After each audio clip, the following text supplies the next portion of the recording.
Well, hi everyone, and welcome back to Crosswires. It's James here, and this week we're going to be talking quite openly and at the source. No, was that yeah, that was a terrible joke. Fully open source. We are going all the way in with open source. Now, we are going to be talking a little bit about open source, but not just open source as in the concept. My guest this week has a lot of experience with business IT, with working technology, and I think it's probably fair to say is maybe considered the go-to YouTuber for pfSense videos these days. I think it auto-completes in YouTube. Is that the validation I'm looking for? if you type in my name, or if you type in pfSense, it completes my name in YouTube. Or if you type in my name, it says then pfSense. So I think that's validation. Please welcome to the show Tom Lawrence from Lawrence Technology Services, if I got that right. Yep, you got it right. It's a mouthful. We shorten it up usually, and I say Lawrence Systems, and I say it verbally, not just type it out, because it's a lot to say Lawrence Technology Services. It's partly the YouTube channels that made us shorten up the URL.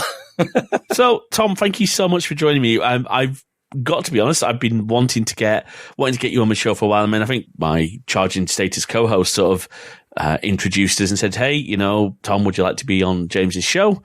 And you very kindly said yes. And then due to the joys of LinkedIn, I wasn't actually able to message you on LinkedIn because you need LinkedIn Premium. Yeah, I'm not giving them money either. No, I did for a short while to get LinkedIn Learning, and then I realized actually there are far better services out there for educational content. Yeah. And, random aside, I'm currently trying to get the sort of like our unemployment office to fund training for me, because, getting training would be good. I'm trying to convince them to get me an IT Pro TV subscription. That would be an interesting way. Just, get people the subscriptions to that. Why not? We use it internally. It's actually our internal training opportunities that I have for free for my internal staff. We have it signed up through them. Yeah, I think it's a wonderful service. And again, something I heard about from you. But yeah, before we get too much into talking open source, and we're particularly going to be talking about how open source can be used in business. And I think one of the reasons this sparked an idea for me was seeing the story about France and other European countries starting to ban things like Microsoft Office in government and education, which is a bold move. But before we do that, before we talk about that, Tom, do you want to tell people a little bit about yourself? Maybe, sort of a bit of your background. I'm sure people would love to know how you ended up being the go-to source for pfSense on YouTube. Well, the only reason it was go-to for pfSense is because that's mostly what I started with.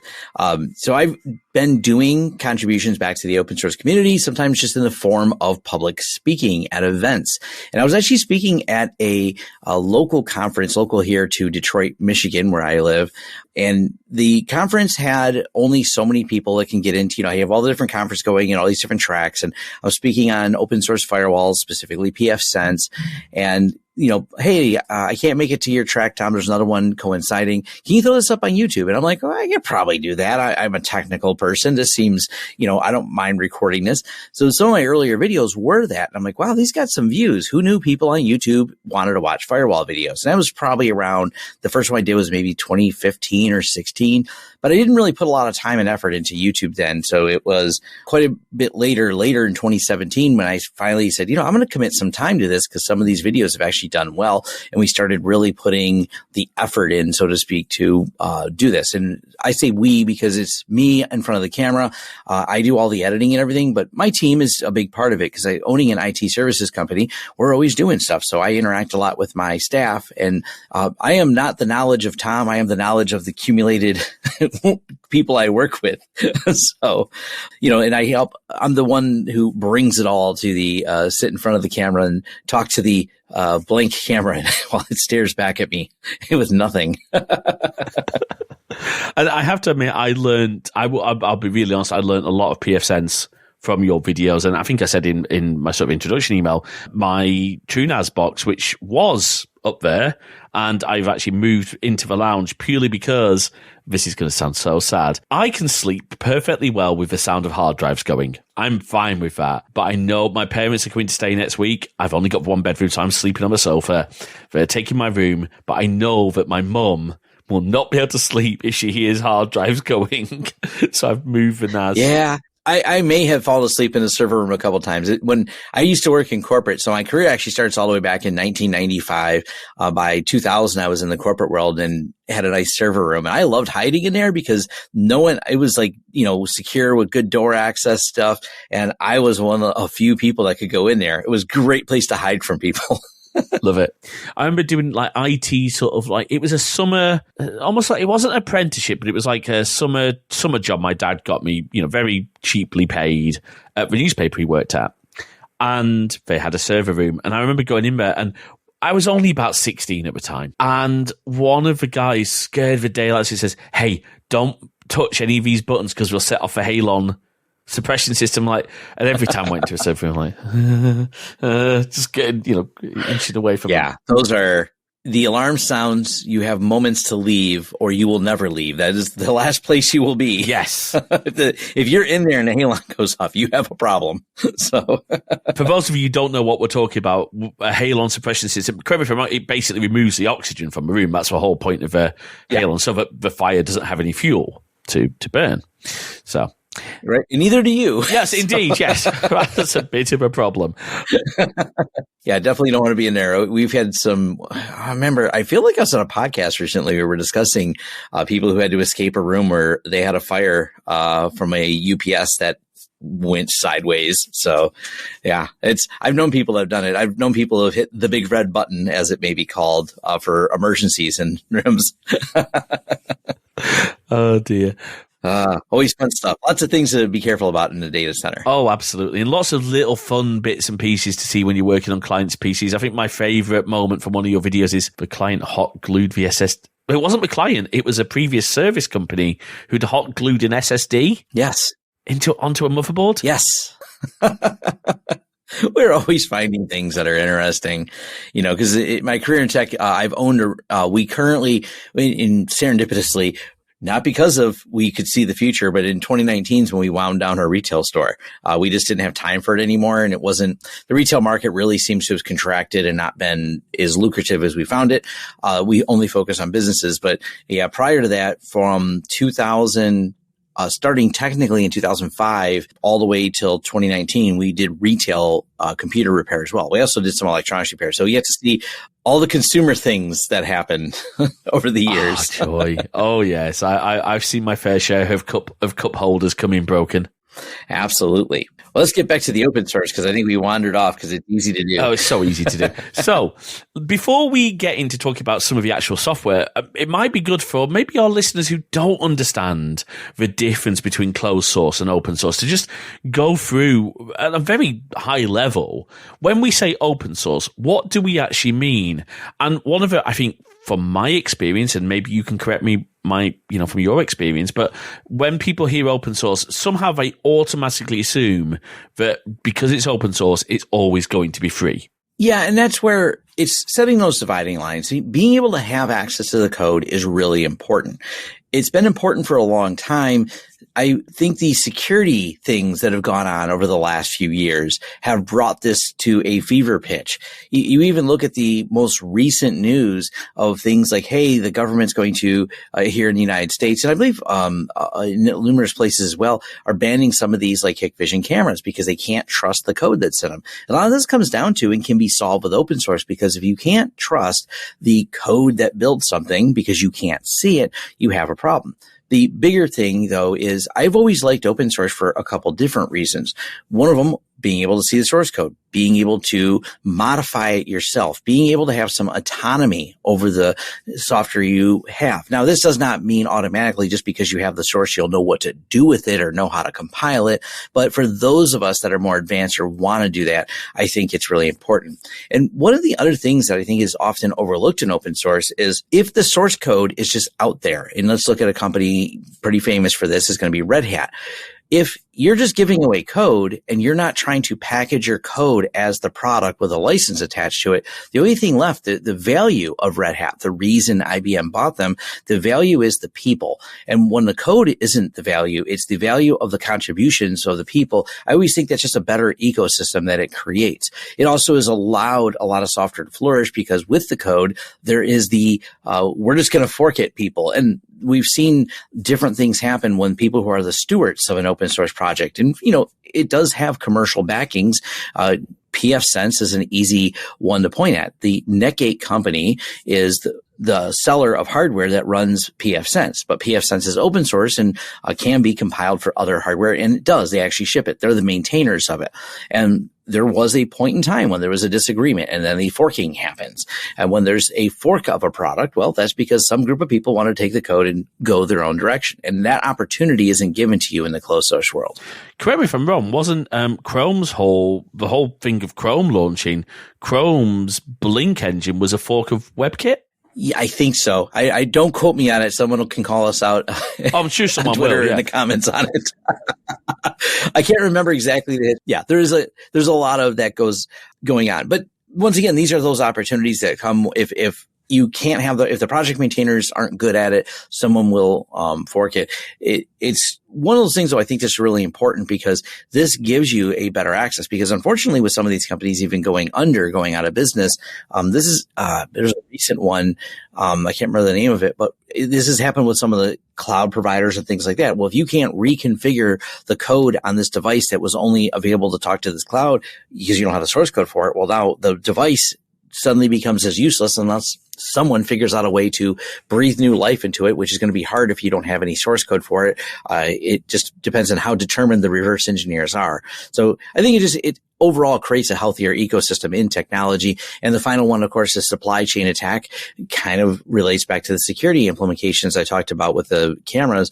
If we can't examine the code, there's no opportunity for us to understand if something else is embedded.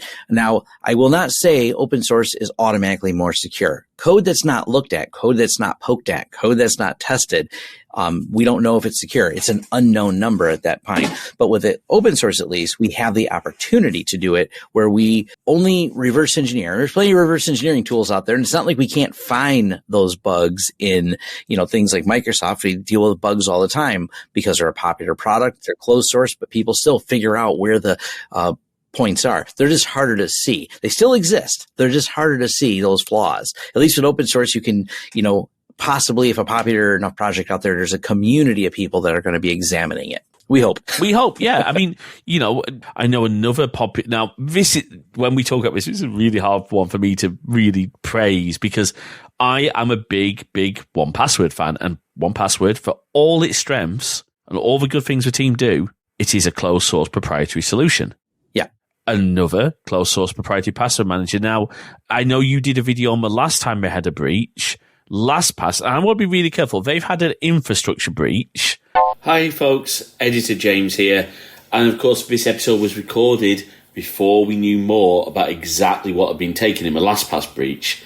So do take what we say here with obviously a grain of salt. And we put a link to Tom's video as it happens, explaining exactly what was taken and maybe what you should do if you are still, at this point, a LastPass user. It's not that if you're using LastPass, your passwords are not suddenly vulnerable. This was not, from what I understand this time, there was, in fact, both times, there's been no user data stolen because it's properly, it's end-to-end encrypted as far as I'm aware, and it's not something that the LastPass team have access to. But because it's not open source, there's no way to know for certain with some of this stuff. And whereas something like, Bitwarden being a great example of a completely open source password manager, you can audit. And I think, is it fair to say another advantage of open source is when you do get communities behind a project, people, because they love that product, are so keen to contribute and to find issues and help fix them.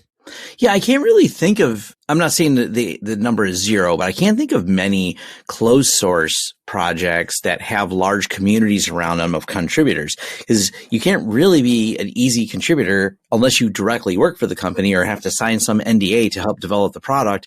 But with open source, a lot of times you build a lot of community around the builders of the source code. And this is actually something really interesting. So Jeffrey Snover, if you don't know the name, he invented a little thing you might have heard of called PowerShell. And me and him were talking once at a Microsoft event because I actually did an interview with him. But one of the things that he had commented on. He's actually a huge open source advocate, by the way. Despite working in the belly of the beast, Microsoft themselves, PowerShell, he built it and built it as open source. But what he said, the big thing that Microsoft learned, their lesson learned from their, moving towards some open source, is they always, to some extent, they like interacting with their clients, interacting with people who give suggestions.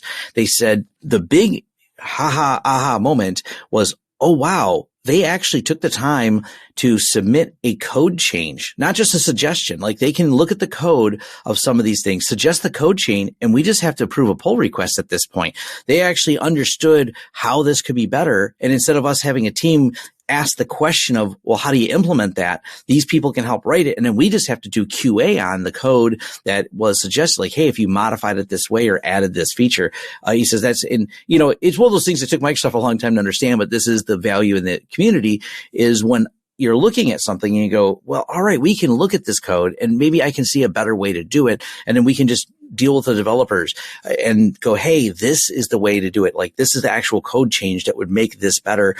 And you get that more collaborative with it. And I think that's one of the reasons open source projects have, especially recently, just, I feel like this last few years was some really large projects that I've got to see expand. Like, we have a couple things to notice, not just pfSense, but also like XCP-ng, a large scale hypervisor system that's all open source. And you're like, wow, this is a really, not just a small program, but a really extensive data center level product that's all open source. Yeah, and that came from, now, correct me if I'm wrong, because that's based on the Zen hypervisor.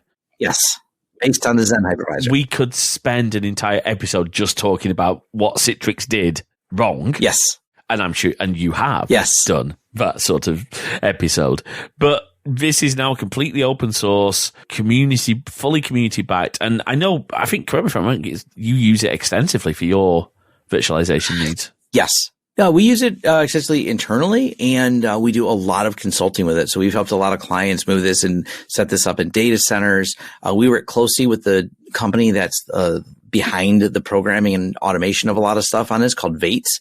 So they're founders of it. And I believe if you look, I think I'm going to see if this is posted, because I think it was a talk at Black Hat. Citrix, it may have been Citrix, or I'm sure who put it together, or someone related to the Citrix project originally, was How to Ruin a Community. And that was their title. And it was about the debacle. Oh, wow. And this was very recent. It was about the debacle. So Citrix was the steward, if you will, maintaining a lot of the Zen hypervisor things.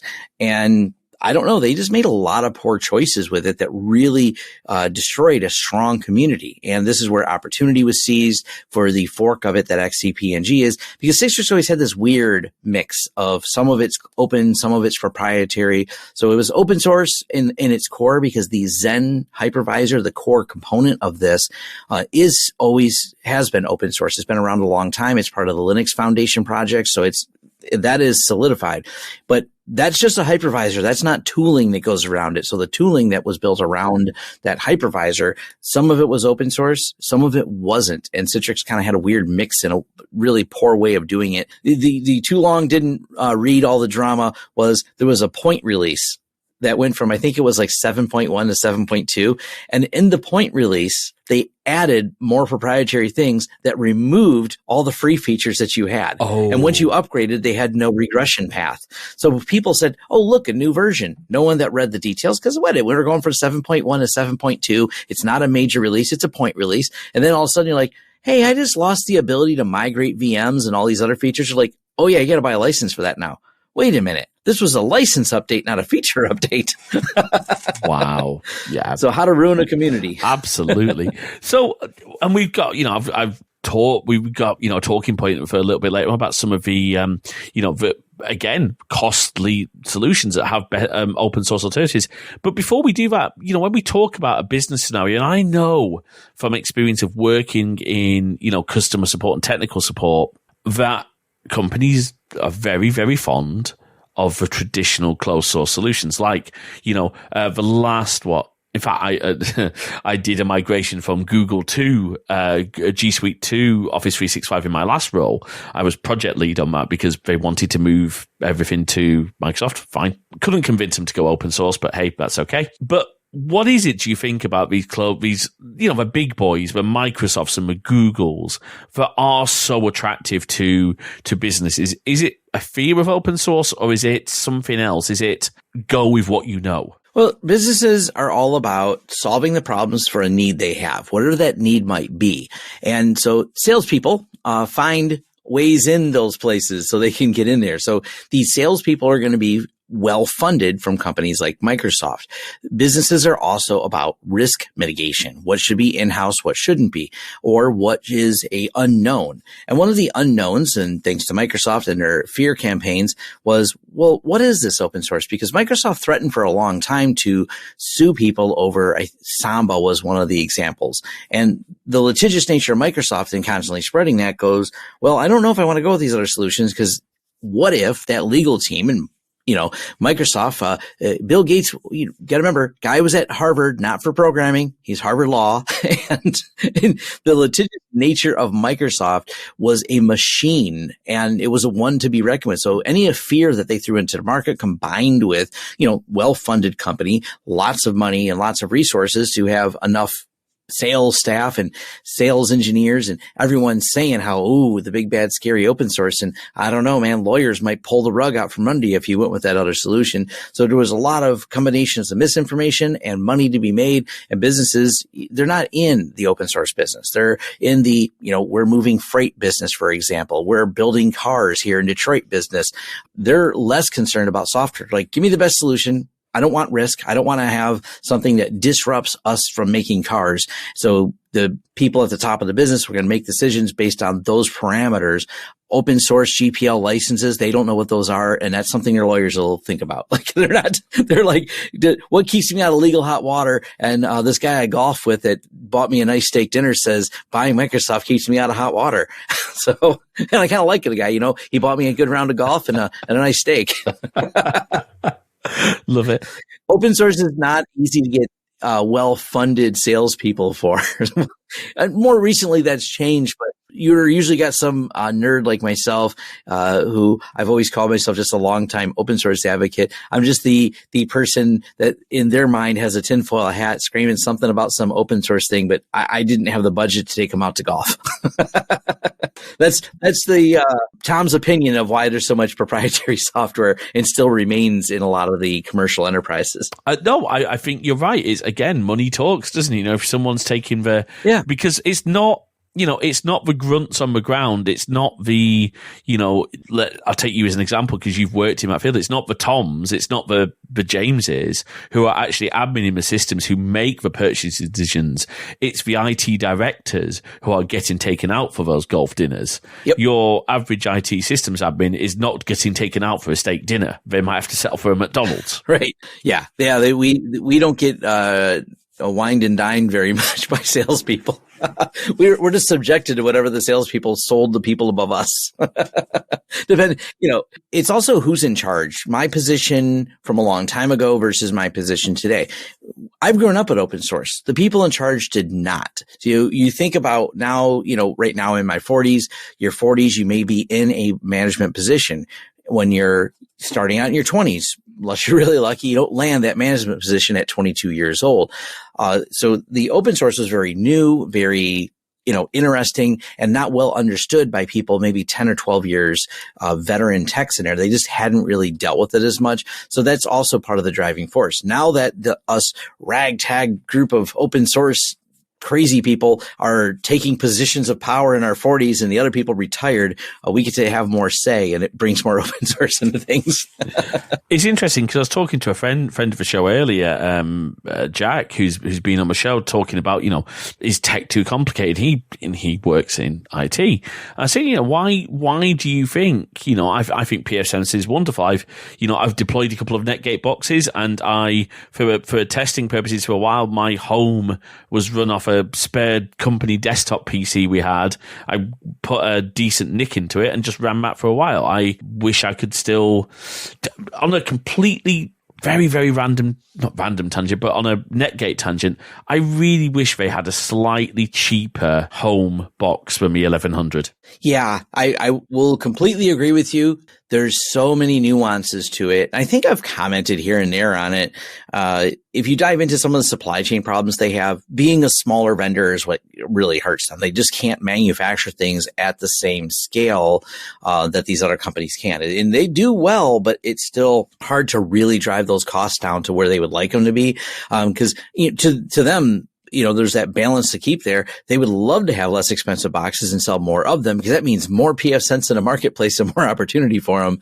But yeah, there's a lot of challenges in building the hardware. I've looked a little bit and talked to some people who built hardware, and I'm like, I thought software was hard. Whoa, you mean this? And they got caught with the last couple of years dealing with supply chain issues that really cranked the prices up and brought them into new levels of challenge mode. Indeed. I mean, look, the 1100 is for its price, it is a decent little machine. Yeah. But again, for home users, it's just a little bit out of budget. And I think, unfortunately, in this energy cost crisis we're having at the moment, it becomes a little bit unfeasible to take an old junker PC, which aren't very power efficient. Right. And run them as a pfSense box. I mean, I got a very good deal on Edge Router Lite 3, which was like a pawn shop, and we had no idea what it was, and it was £25. I'll have that. Thank you. Yeah, I'll take that. Anyway, well, one question I did want to ask you, because obviously Microsoft, I see a lot of businesses, my dad's before my dad retired, his former company moved away from an on-premise Exchange and network shares and perpetually licensed Office to Google G Suite, or whatever it was called at the time, Google Apps, whatever Google called it this week. Yeah, what name is it now? Yes. Now, I, as people will know, I'm a bit of a privacy nerd, and Google are not my favorite people. Right. And G Suite it's not open source, it is proprietary software, it's very proprietary online stuff. Yeah. Does that sort of Google's reputation for privacy, does that carry over into the business world, or do they just want ease of use? I guess I'm wording this badly, but I think you probably know what I'm trying to get at. Yeah, it's a hard call, but I don't think at all that Google would want to violate it, because it's a reasonable, lucrative business for them to sell hosted services, to sell the whole G Suite of tools, to have everything online. I have a lot of information there. We are a G Suite user as a business. So all my staff use this. And you're probably going, why not Nextcloud, or why not bring your own mail server? And I'm a longtime mail server admin.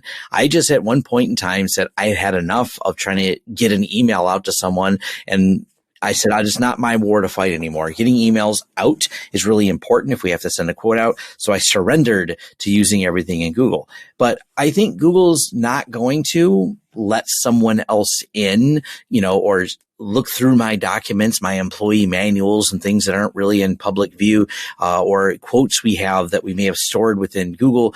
I don't worry too much about that. I think they're really good at keeping your data safe. Now, whether or not they use that data to help provide you services. For example, the love-hate relationship I have with Google Photos. What I would like to do is never use it, but they keep tempting me. So I'm careful always what I put in there. It's anything I put in there, not that I want it public, but it's less worrisome. If there's some private photo thing I do, I'm just not going to do that on any public cloud server. But the ability for me to type in something into the Google photo search and be able to instantly index and find something, you type in flower, you can do the facial recognition and index. I have 90,000 photos in my Google Photos right now. And it's amazing how well it indexes everything. I absolutely am that's the tempting thing. For privacy reasons, I have local stored photos that never go to the cloud. And the downside is, I organize them and put metadata and tags on them so I can find them later. But boy, there's no comparison to how good Google is at it. I know the AI stuff that can work locally is getting better. It's just not at Google's level yet. There are some projects that are getting better at it. So kind of the long answer of where I fall in Google privacy. I'm a user of it. I think they keep the data to themselves. But you're right. It is scary because they're if they have the data, the potential for someone else to have the data is there. And we know they work with, and they're very public about their work with law enforcement, which can also, there's been incidents that have caused some problems sometimes. So, you have to kind of weigh those risks. I always preach awareness. I always tell people, these are the things that I know to be true. So these are the things you should consider. I'm not the person to tell you yes or no. Decide your own risk tolerance for those things. And the same, of course, goes when you're using Microsoft 365. Microsoft can use that data if they want to. And, for companies are very heavy, again, I love that you brought up email, because absolutely, these days, because, and correct me if I'm wrong, this is mostly because of the spam problems. Yeah. Because of the difficulty in verifying that your mail server is safe, that it's not being used by attackers. It's why we, for example, everyone knows we do, because we had Helen Horseman Allen from Fastmail on the show. We use Fastmail for a podcast, and I love Fastmail, but we would never dream of running our own email server. Now, again, don't quote me on this, but I remember looking at Nextcloud as sort of a thing to play with here, thinking, I wonder if I can run my own mail server. Well, they no longer offer a mail server as part of Nextcloud for that exact reason, because it's just too complicated.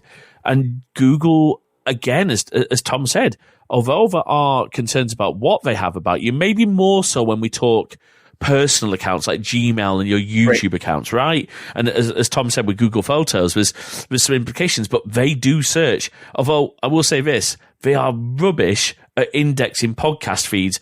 We relaunched, we literally launched the new site last week. Nearly 2 weeks ago now, we launched a new site.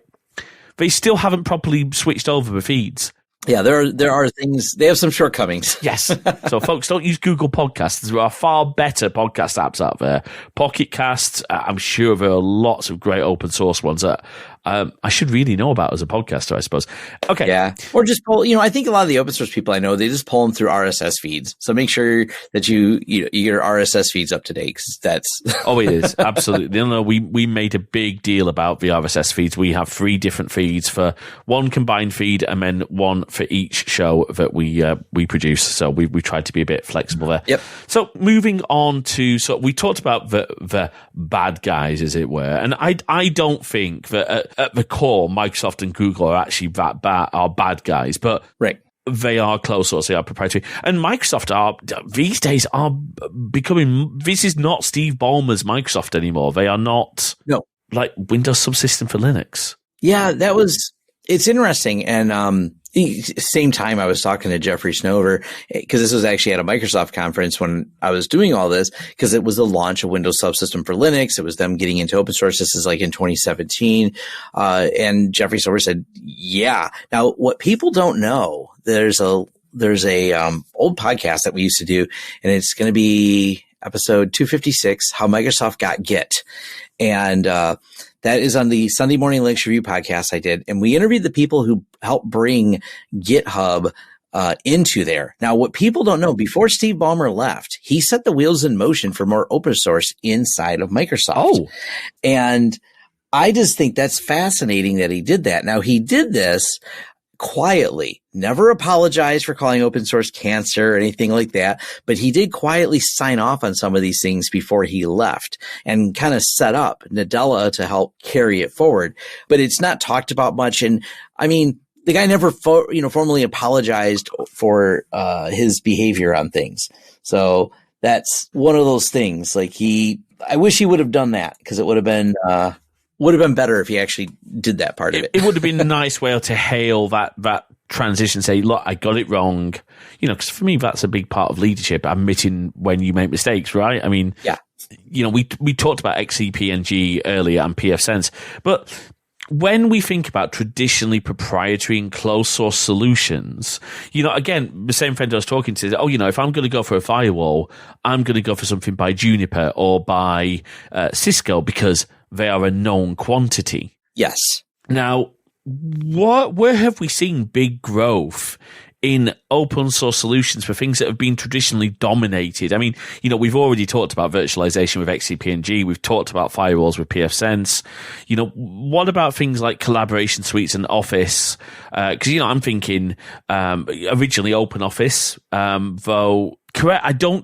I'm not quite familiar with this, but I know there's been some controversy around Apache's stewardship of OpenOffice, hence why LibreOffice exists. Yeah, well, wasn't it Oracle for a little while that was also part of it? That's what forked people over to the LibreOffice side. I believe was the Oracle's involvement in that. Oracle's notoriously not necessarily a friendly company. They're also a very litigious group of people. I think they learned from Microsoft. So they did. Didn't they? Don't Oracle own MySQL these days? Well, that's why we have MariaDB. I was about to say that's why we've got. So again, for those who aren't aware, what we're speaking about when we talk about MySQL and MariaDB, we're talking about database management systems. So obviously the closed source stuff, and I'm going to get this wrong I think Microsoft SQL Server is still very much closed source. Microsoft SQL Server is closed source, yes. And that's what a lot of businesses will use, or Oracle, those are the ones that I would say, are the big names in DBMS. But then, you've got now a fork MariaDB. I think Postgres is Postgres open source? Yeah, Postgres is open source. Awesome. But what about things like if you don't want to throw your dice in with Microsoft or Google, but you do want your team to be able to collaborate together, what are the options there? Because it seems like that's going to be incredibly challenging, but I know it's not. I know people do it. Yeah. So right now you have, what is that tool called? It's part of the tool stack that comes with Nextcloud. It's a collaboration suite that you load within there. And that gives you very similar real-time document management, real-time ability to have multiple people editing on the same document, much in a similar way of Google Drive. So those tools are slowly maturing and allowing another option more than just your, Microsoft 365 or G Suite options. So I really like seeing that, the development in it. Nextcloud has come a long way, from kind of like we're going to do these basic features to becoming a full Office suite.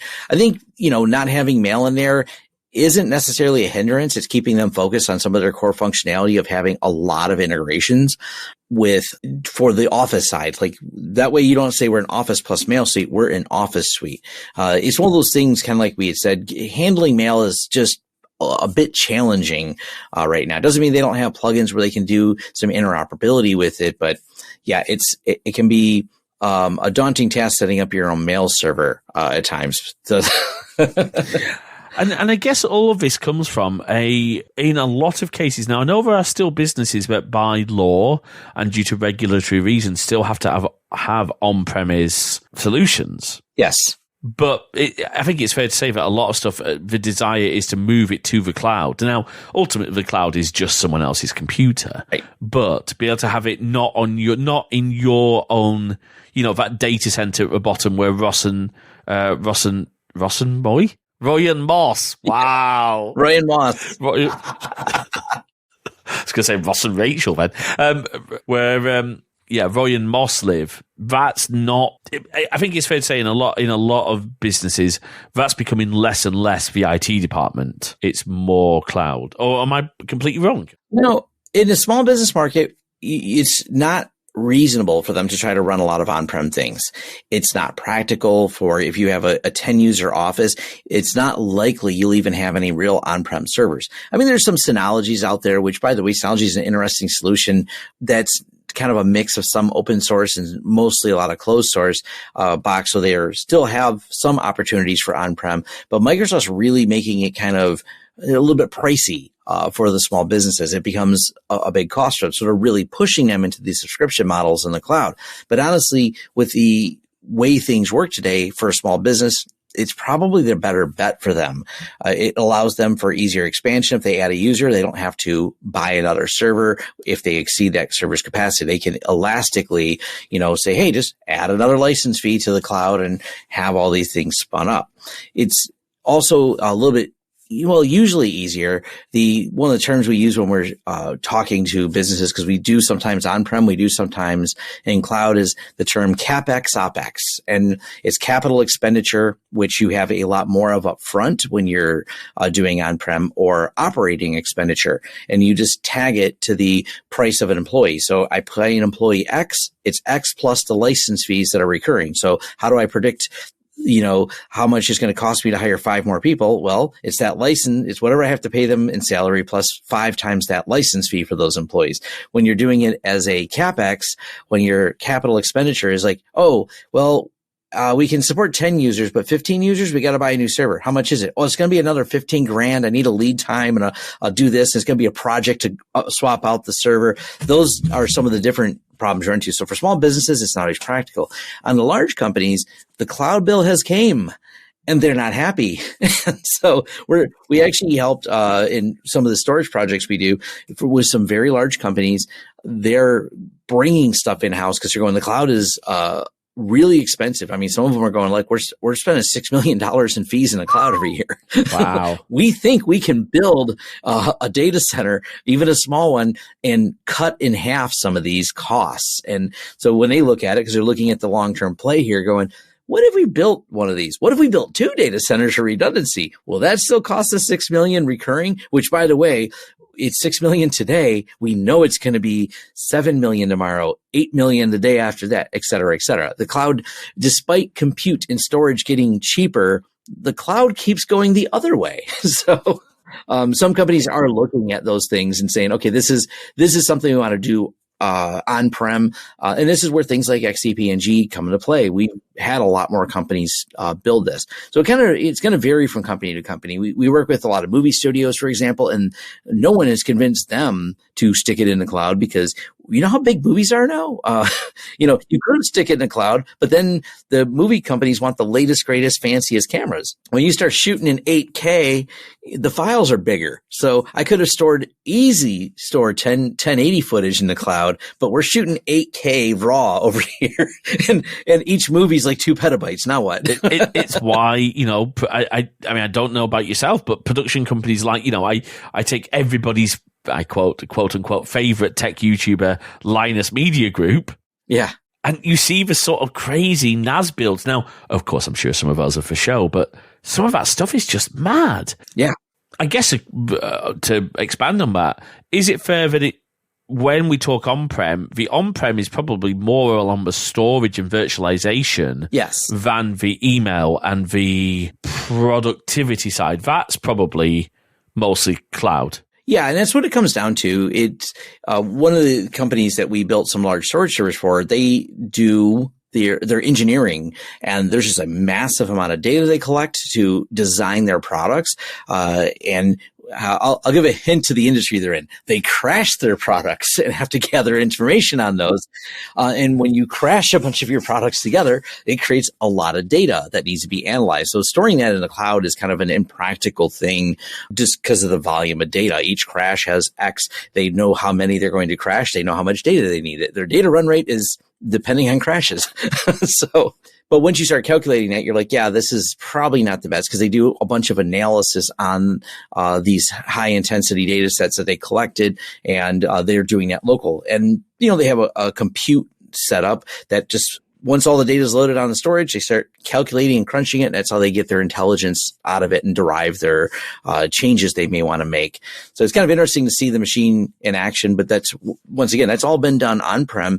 They were pitched on do it in the cloud. The cost was substantially more. Like they're like, this would be as expensive as things are. And they're a company, when you're crashing things that are expensive in general, you think about what it costs to build one of the things they crash. You're like, yeah, you're thinking about a lot of money, and you're going, even in a cloud, that would actually be too much.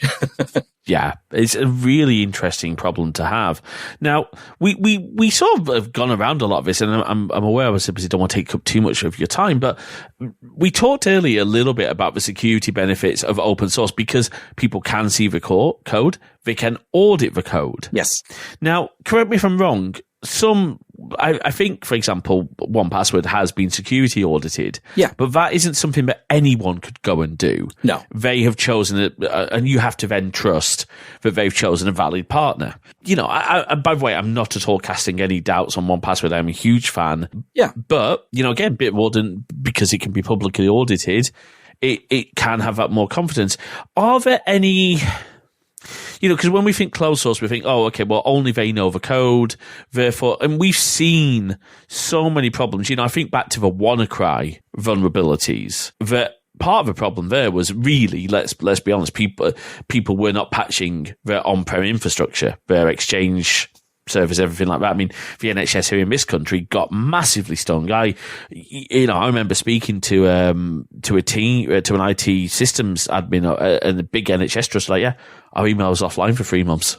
We had to use alternative solutions because of WannaCry. But are there any negatives security-wise to open source software? Is there anything about it being open source that potentially gives a false sense of security, or actually brings in security risks?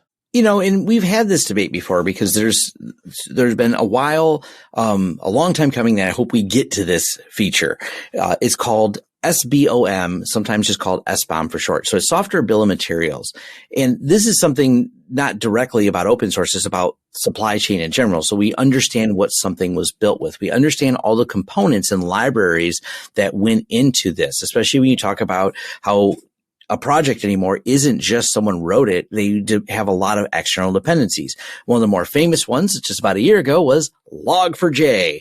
And obviously, the race was on, because we found out how bad the flaw was, but the race was on to go, does my software use Log4j? That's a real question. And without a software bill of materials, we just don't know.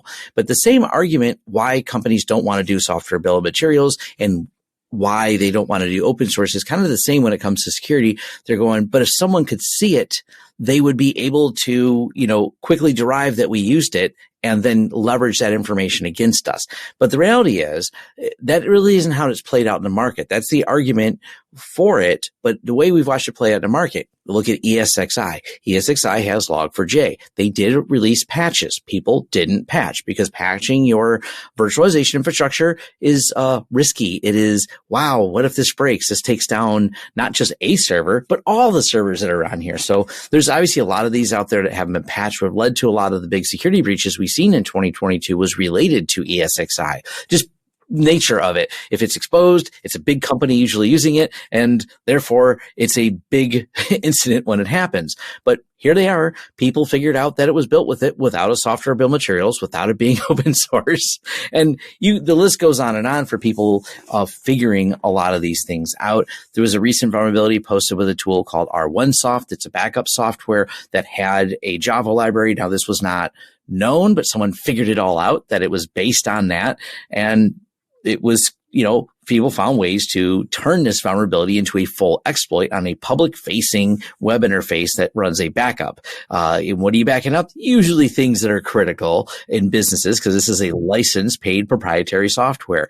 But one engineer figured out that this library existed within there. So even without the code being available, people are still figuring it out. And I think I said earlier, Microsoft, not open source, but the code's there, and we're watching, the Exchange problems. Most famously, right here, was it like a week ago or a week out from the Rackspace incident related to Exchange, related to people finding flaws in Exchange that allowed that to be the pivot and entry point. And once again, we don't have any source code for this. People poked away at it until they found it. Now, could they have found it sooner with the source code? Maybe. That argument, I guess, could be made, but it's a weak one. If you have a vulnerability in your code, please fix it. That's it. Hiding it is only a matter of time. It's a matter of before you get hit. It's just a when question at that point, before someone may take an interest in it and poke at it. Absolutely. And you've done some great content. I think you did a series on, I don't know if it's on your YouTube channel, but certainly, and I think it was, about how they were hacked. Yeah, we want to get back to doing some of that content. I spent a lot of time hanging out with my security friends. And the nice thing is YouTube has come around a long way. We kept that as a separate channel because YouTube can be harsh on channels and just randomly ban them for talking about security. It's a misunderstanding, because granted, the reason YouTube did this, there was a lot of nefarious channels that legitimately were trying to hack people, and they would have bad information on them. So YouTube couldn't tell the difference with their automated system. People are worried AI is going to take over, but it actually doesn't even understand the nuance of people, of who's putting out a content that's actually malicious, aimed at people to get them to do something, versus content of me and a couple of friends just advising people and educating people about security. And this happened with a lot of different channels where they talk security. So YouTube's come a long way. They've gotten better at it. Now we've got some really popular channels. My friend John Hammond just crossed 500,000 subscribers, and he dives into a lot of, reverse engineering, how to get shell on things.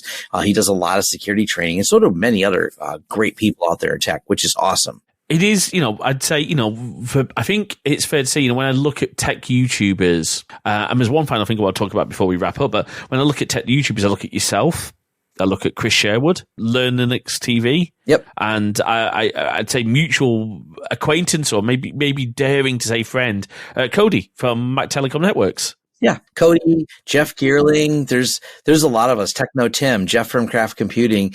We actually all chat. We all have a big giant group chat with all of us in there. So when people say, do you guys collaborate? I'm like, yeah, we message on things and chat about stuff all the time. One of the things that we all have in common is we're all practitioners. We're not just people who are making some YouTube videos. We all work in the industry in different capacities with our disciplines. So I think that's what you're seeing a lot of is creators who are also working in the industry. This is something that, SANS Institute is regarded as a really high esteem place to get training, but a requirement, not everyone realizes, is they have to be practitioners in the thing they're training on. So this is what gets you a really good teacher, someone who's experienced in a field, constantly still doing it. And when technology being fast moving, we're not teaching history. Well, some of us tech people are teaching history. That's my guilty pleasure, is watching old hardware videos and people take apart old Commodore 64s. But are you an LGR fan, man? Yeah. So I mean, those are just great. That up on my people see the squad shop. That up on the wall is the logic board from a Dell Mini 9, one of those awful netbooks. But it was the first thing I ever did a Hackintosh on. So that was I'm on a proper Mac now. But I'm with you. I love keeping up to date with stuff. Because I'm not working at the moment for various reasons. I don't have a budget to have a proper unified deployment here. I'm cobbling together stuff, but I'm learning so much about VLANs. Again, one of my guilty pleasures is spending far too much time watching Neil RMC Retro's videos. Yeah. And I do plan a trip to the cave very soon. Look, Neil's furnished us with enough guests. Neil's been on the show, and I love that. Now, before we wrap up, there's one thing I wanted to talk to you about, because you're to blame for me trying something on an old compute. So when my 27-inch iMac stopped being supported, my old 2011, I thought, well, what should I do? Should I throw it away? No. Let's try Linux on this thing. And it was Tom's videos that got me to try Pop! OS. Now, I do keep thinking to myself, there's so many older Windows laptops and desktops that, let's be honest, do not run well under modern versions of Windows. Linux can be, I just want to be really careful how I say this, because can be overwhelming if you've not used it before. You're in a very different environment. What's this thing called Pop! OS? So this is the interesting and also challenging part of Linux. It's hard to just recommend Linux because people get very passionate about whatever their distribution is. And what does that even mean? That's often the first part that loses people when they start going, what do you mean different distributions? Am I running Linux or Windows? But people look at it because you don't choose Windows outside of the version number, whatever current is supported by Microsoft. That's all you choose. With Linux, there's so much customization. It can be very overwhelming.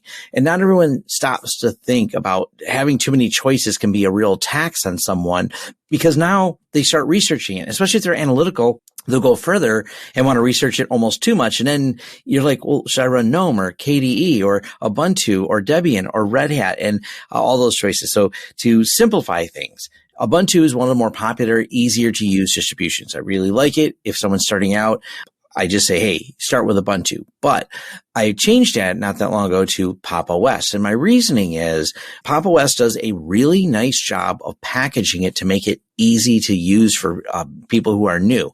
And also at the same time, having good documentation for things like, hey, what are these extra keyboard shortcuts? And it adds a little bit of polish to the way things look. It's less rough than Ubuntu, and they have what they call the Pop Shop, an app store, if you will. And the app store also makes it easy for first-time Linux users to go, hey, I can load this. I don't know where the app is for this. Like, how do I get to the command line and install it? But, I can just go to the Pop Shop system. I can click on the applications I want. There's a whole game section. You can just start loading it. It works well with Steam. Yeah. So if you're into Steam games, there's many of them are supported on Linux, and they actually can load Steam right out of the Pop! OS. So if you can't play your games on it, that is sometimes one of those first things that stops people from even wanting to use it. Because if you set up a dual boot, but the thing you want to do the most, you have to do boot into Windows for. You won't reboot it back into Linux, because why would you? You're in the environment you're done playing a game. You're just going to open a browser and keep using the computer how you use it. So having all these extras in there is really, really handy to give you a good experience on there. Now, one warning about people who want to start with old computers, they sometimes have the problem of going, well, Linux didn't perform the way I wanted, or things like that. Great for testing on an old computer, but the reality is you still need some performance. Just because it's lighter weight and doesn't have all the overhead of Windows doesn't mean it can run the game at the frame rate you want. There's only so much magic there that can happen. Putting Linux on it won't necessarily get you better frame rates on the game you want to play. No, you're absolutely right. And for gaming on Linux, of course, I'm going to recommend this. Absolutely.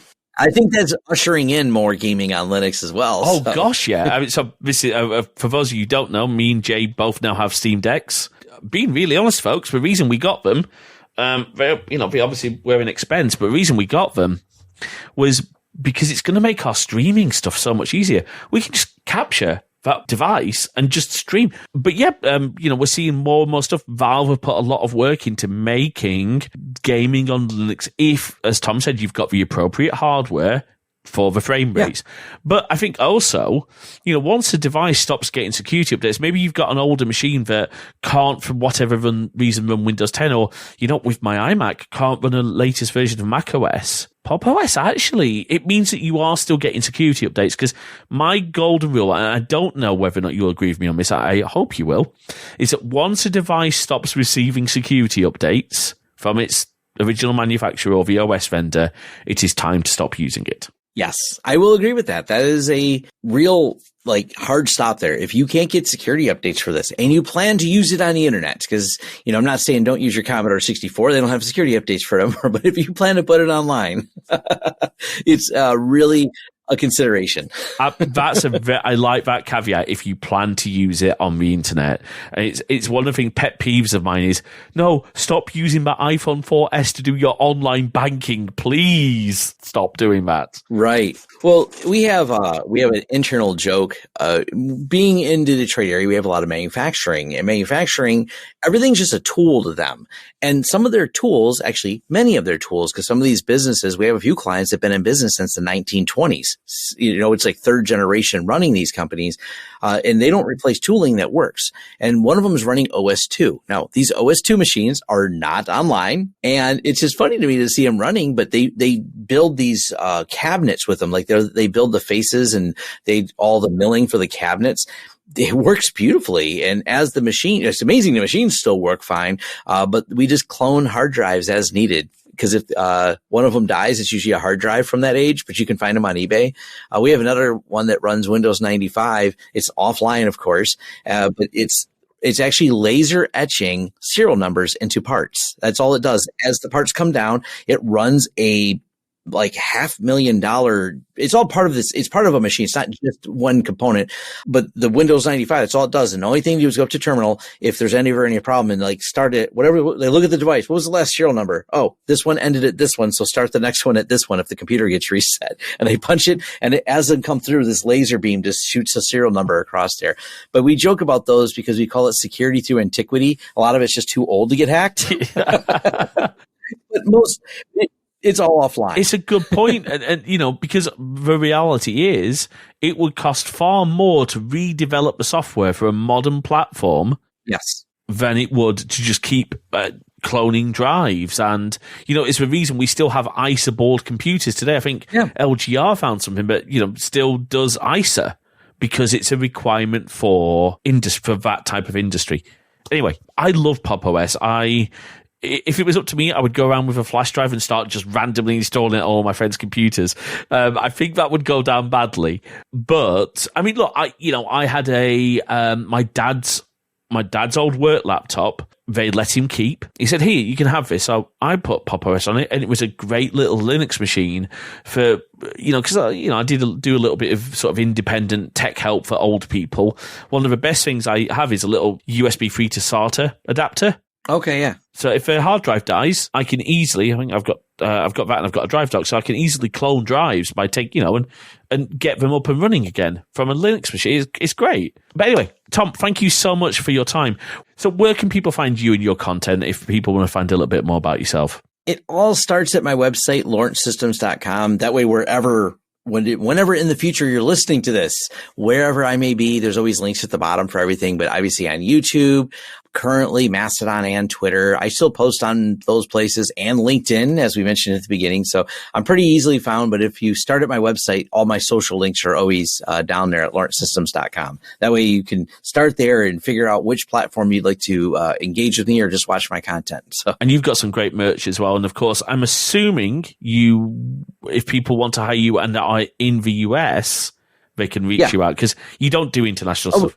No, do you? Oh, no, we do. We work internationally. We've got companies in Australia, Israel, Sweden, all over the place. So, matter of fact, so much of our open source consulting is over in Europe, especially with XCP-ng. So with the exchange rates of VMware raised all their prices and combine that with the exchange rate versus the euro, and they substantially have gone up, is my understanding, to the point of a few people said it's just untenable for them to pay those fees to them. So we've helped European companies do migrations and did consulting on that. Oh, wow. So, okay. Oh, absolutely. Yeah. So international audience. There you go. I'm getting confused. It's Cody who can... No, even Cody does something. There's one YouTuber who only does... it's Chris. It's Chris Sherwood who... Chris doesn't... Yeah, Chris doesn't... Chris is very strict. He only does US stuff. Which is understandable given what he does. Absolutely. I get that. He does a lot of phone support, and the phone laws he doesn't necessarily want to be involved in for the other places. We don't do free PBX support. So it's interesting you talk about Europe because one of the things, as I said, Spark with this whole, European countries starting to say no, open source only for government and education. Yep. It's a huge opportunity. It is, one final thought for me on the whole open source thing. It has always bothered me that education in IT has always been very, very heavily focused on Microsoft Office and Windows. Yes. And so much of that has been because Microsoft would always give the schools so much for free. Yeah. It was so embedded in the school systems. They actually have been losing it because Google gives away a lot for free. So now the schools have more and more people using Google. But yeah, a lot of that is the way the money thing works, as we said earlier. Yeah. And of course, more and more schools are going Chromebooks because Chromebooks are cheap enough that if a kid drops a Chromebook, doesn't really matter. And they're easy to manage from an IT perspective. Handing a bunch of kids a bunch of Windows laptops it's hard enough dealing with end users, let alone kids. The limited ability of the Chromebook itself is what makes it helpful. You can't do much with it. And the IT admin goes, that's the point. We're handing these to... You know how rough high school students are on anything? I'm going up to my parents next week and I'm taking my Steam Deck because my sister's generally considering, if my nephew's listening to this podcast, which you shouldn't be, to close your ears. I think my sister's considering getting him a Steam Deck. I'm just nervous about my nearly 13-year-old nephew and my Steam Deck. Yeah. That could be fun. Oh, all right. Anyway, Tom, thank you so much for your time and we will roll the outro. Thanks for listening to this episode of Cross Wires. We hope you've enjoyed our discussion and we'd love to hear your thoughts. So please drop us a note over to podcast@crosswires.net. You can also drop us a comment on the post, or if you're a GoodPod user, why not start a discussion there too? You can also join our new Discord server at crosswires.net/Discord. We've got forum channels for each episode, and we'd love you to join the discussion there. You can also follow us on Mastodon at crosswires at masthead.social. And of course, you can find the show in all the good podcast apps, and all the really bad ones too. If you'd like to check out more of our content, head on over to crosswires.net/YouTube for all our videos, and keep an eye on our Twitch channel at crosswires.net/live for our upcoming streams. If you like what you heard, please do drop a review in your podcast directory of choice. It really does help spread the word about the show. And of course, if you can spare even the smallest amount of financial support, we'd be incredibly grateful. You can support us at ko-fi.com/crosswires. That is ko-fi.com/crosswires. Until next time, thanks for listening.